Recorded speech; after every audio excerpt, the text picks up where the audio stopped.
జల్లికట్టు గురించి వారు చెప్పారు. వారేనా మీరు?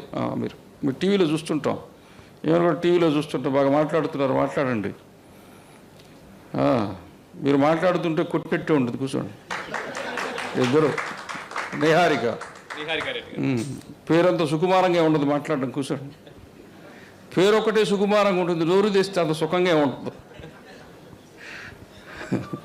సమయం తయారు చేసుకుంటుంది, మోడీని తయారు చేసుకున్నట్టే మిమ్మల్ని తయారు చేసుకుంటే ఎవరు గురాలు చేయండి.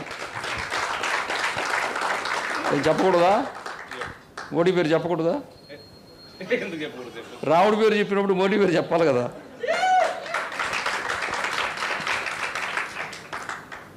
తమిళనాడులో జల్లికట్టు లాగానే కేరళలో అయ్యప్ప ఉద్యమం కూడా జరిగింది. అమర్నాథ్కు సంబంధించి కేరళకు సంబంధించిన దానికి కాశ్మీర్లో గవర్నమెంటు లీజుకి స్థలం ఇస్తే దానికి లీజు క్యాన్సిల్ చేసేదానికి ఉద్యమం జరిగింది. ఎక్కడ ఒప్పుకున్నాం మనం? చాలామంది హిందువులందరండి అట్టయిపోయి ఈరోజు ప్రతిదీ సోషల్ మీడియాలో రాదు. ఏ గ్రామంలో ఎవరు ఏది అంగీకరిస్తున్నారో చెప్పండి. సందు దొరికితే వీపులు పగలగొడుతున్నారు. హిందూ సమాజానికి ఒకటి చెప్పక్కర్లేదా? ఇంగ్లీష్ మీడియం కాన్వెంట్లు వచ్చిన తర్వాత మన పిల్లల్ని హాస్టళ్లలో పడేసి కోళ్ళఫారంలో కోళ్ళను సాగినట్టు మన పిల్లలు కూడా మధ్యాహ్న భోజన పథకం పెట్టిన తర్వాత సమాజం చెడిపోయింది తప్ప లేకపోతే మన సమాజం అసలు దేన్ని అంగీకరించే ప్రసక్తే లేదు.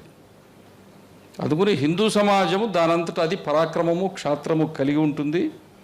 సమాజం లోకంలో వచ్చినటువంటిది అంటే మిగతా ప్రపంచంలో వచ్చిన వాళ్ళతో వచ్చిన ఇబ్బంది వల్ల మనకి ఇబ్బందులు వచ్చాయి. ఇప్పుడు ఏమైంది?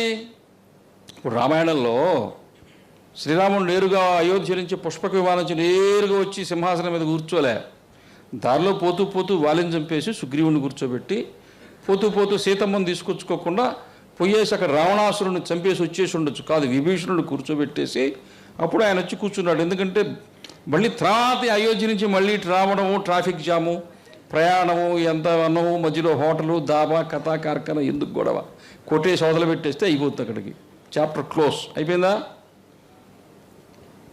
ఇప్పుడు కూడా అయోధ్యలో జనవరి 22వ తేదీ దేవుడు ఊరికే రాలా. శ్రీరాముడు 500 సంవత్సరాల క్రితము అయోధ్యలో దేవాలయాన్ని ఏ జాతికి ఏ మతానికి చెందిన వాళ్ళు కూలగొట్టారో ఆ మతానికి ఆ జాతికి చెందిన యునైటెడ్ అరబ్ ఎమిరేట్స్లో స్వామినారాయణ ట్రస్ట్ వాళ్ళు ఒక 1000 కోట్లు పెట్టి హిందూ దేవాలయం కట్టారా? ఈ దేవాలయంలో ప్రాణప్రతిష్ఠ చేసిన ఆ దేవాలయం ప్రారంభోత్సవం కూడా చేశాడు. ఎవరు? మీ నాయన వాళ్ళ ఆయన, మీ నాయన వాళ్ళ ఆయన రాజు తండ్రితో సమానం. అందుకని మీ నాయన వాళ్ళ ఆయన వాళ్ళకు మొగుడు.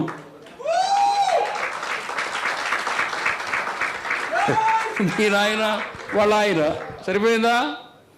అందువల్ల మొదటిది ఏం చేశారు? తన దేవాలయాన్ని కూల్చిన జాతితో యుద్ధము చేయకుండా, మత మార్పిడి చేయకుండా, రచ్చలు రావిళ్ళు లేకుండా, గొడవలు చేయకుండా, మత మార్పిడి చేయకుండా, ఏమీ చేయకుండా శ్రీరాముడి తత్వం ఏందో అది ప్రకటించాడు. ఏంటంటే ఏం లేదు, మీ మనసులే మారిపోయినాయి, చక్కగా దేవాలయం కట్టుకోండి, రోజు పోయి భజన చేసుకోండి, అయిపోయిందా? శ్రీరాముడి తత్వము ఆ రకంగా ప్రపంచంలో వెళ్ళిపోతున్నది. రవి అస్తమించని బ్రిటిషు సామ్రాజ్యం అన్న అహంకారంతో ప్రపంచ స్థాయి ఇంటర్నేషనల్ ప్రపంచ స్థాయి దొంగలు అని ముద్రపడినటువంటి బ్రిటిష్ వాళ్ళ గుర్తింపు ఏంటో తెలుసా? ప్రపంచ దొంగల వాళ్ళ బతికే దొంగతనం. ఆ బ్రిటిష్ వాళ్ళు పరిపాలించిన క్రైస్తవ మతాన్ని తీసుకొచ్చారు వాళ్ళు ఇక్కడికి. ఈ దేశంలో క్రైస్తవ మతం చేసిన ఆగడాలు, ముస్లింలు చేసిన ఆగడాలు చిన్నవే, ఇప్పుడు తక్కువ చేస్తున్నారా? అందుకనే శ్రీరాముడు తాను అయోధ్యకు రాకపూర్వమే ఏం చేశాడంటే, లండన్లో ఒక 200 సంవత్సరాల పాటు ప్రపంచాన్ని మేము పరిపాలించేమనేటువంటి దురహంకార పూరితులైనటువంటి వాళ్ళు ఎవరున్నారో ఆ బకింగ్హామ్ ప్యాలెస్లో ఒక హిందువుని ప్రధానమంత్రిగా కూర్చోబెట్టాడు. పెట్టాడా? ఇదిగో ఇక్కడ మన మాతృమూర్తులు, మన చెల్లెళ్ళు, అక్కలు, మీరందరూ దీపావళి రోజున ఇంటి ముందు దీపముల వరుస దీపాలు ఎట్టబెట్టారు. ఋషి శౌనక్ భార్య, ఆయన బిడ్డ మొన్న దీపావళి రోజున బకింగ్హామ్ ప్యాలెస్ ముందు దీపాల వరస పెట్టారు. అవునా? రామరాజ్య స్థాపనకు ఏది కావాలో ఆ వాతావరణాన్ని నిర్మాణం చేసుకున్న తర్వాతనే శ్రీరాముడు అయోధ్యలో స్థిరంగా ప్రాణప్రతిష్ఠ చేసుకున్నాడు. అది త్రేతాయుగం కావచ్చు, ఇది కలియుగం కావచ్చు, కానీ ధర్మ ప్రతిష్టాపనలో మార్పు ఏం లేదు. ధర్మ ప్రతిష్టాపన చేయటంతో ప్రాణప్రతిష్ఠ పూర్తయింది. ఇది ప్రాణప్రతిష్ఠ అంటే శ్రీరాముల వారి ప్రాణప్రతిష్ఠ కాదు, శ్రీరాముల వారి ప్రాణప్రతిష్ఠతో రామరాజ్య ప్రతిష్ఠ, దానికి కావలసిన వాతావరణం ప్రపంచంలో నిర్మాణమైంది. ఇప్పుడు పామును ఎక్కడైనా చంపారనుకోండి, ఏదో నీళ్ల పాము ఏదో చిట్ట చిరలో తోక కొట్టుకుంటుంటుంది. వీడికి పాము చచ్చిపోయిందని తెలిసినా తోక కూడా ఆగిపోవాలి, ఇంకొక నాకు దెబ్బలు వేసుకుంటాడు వీడు. పాపం అప్పటికే చచ్చిపోయింది అది, కానీ తోకను కూడా కొడతారు. ఇప్పుడు ప్రపంచంలో ఉండే క్రైస్తవులందరూ హిందువులుగా మారిపోయిన తర్వాత అమెరికాలో చర్చిలన్నీ దేవాలయాలుగానో లేకపోతే బార్లుగానో మారిపోయిన తర్వాత, యూరోప్లో ఉండే చర్చిలు కూడా వేలవేసి అమ్ముకున్న తర్వాత, ఆస్ట్రేలియాలో కూడా అదే పాటలో నడిచిన తర్వాత, ఈ దేశంలో ఉండే చర్చిలు కూడా ఇంకొక 1000 ఏళ్ల పాటు ఇలాగే ఉంటాయని ఎవరైనా అనుకుంటే వాడికంటే అమాయకుడు ఇంకా ఎవరైనా ఉంటాడా? యునైటెడ్ అరబ్ ఎమిరేట్స్లోనే దేవాలయం కట్టిన తర్వాత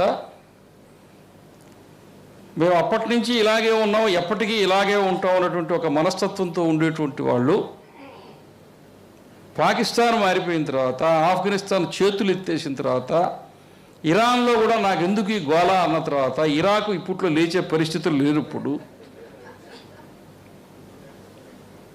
ఇప్పుడు పరిస్థితి ఏంటంటే అన్ని ఇస్లాం దేశాల్లో బాంబులు ఉన్నాయి, కానీ స్విచ్ బోర్డు ఎక్కడో కనపట్టంలా. నాకు పాకిస్తాన్ అంటే చాలా ఇష్టం, ఎందుకంటే వాడు వేస్తే వేరే వాడి మీద బాంబు వేస్తాడు.